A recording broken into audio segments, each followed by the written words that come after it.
JK Yadav Films present.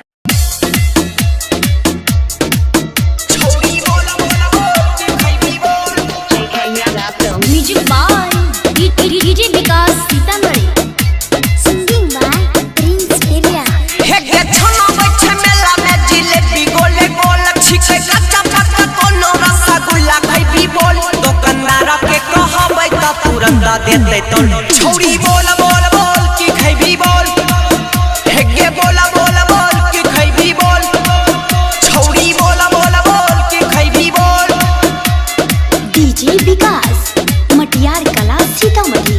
बोल बोल बोल की खइबी बोल बोल बोल बोल की खइबी JK Yadav Films. कान के कोनो बोलिया के कि नहीं दे बहुत ललिया के तो हभी त घुमाई के बा मनी हाथी के तोरा गलिया के कुछ मंगनी न छोड़ी सब की न देबो मोला चले मेले के गहुला में घुमाइयो देबो मोला तोरा भाइयो खातिर दूध गो की नहीं देबो बोल छोड़ी बोला बोल बोल की खइबी बोल छोड़ी बोला बोल बोल की खइबी बोल छोड़ी बोला बोल बोल की खइबी बोल DJ Vikas मटियार कला Sitamarhi. JK Yadav Films.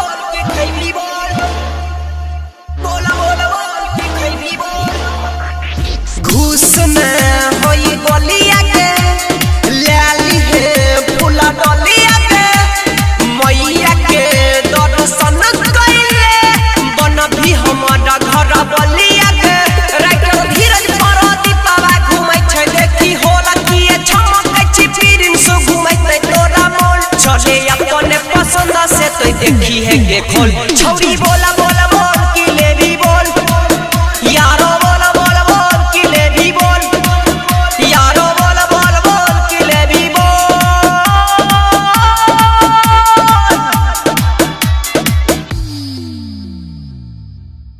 JK Yadav Films.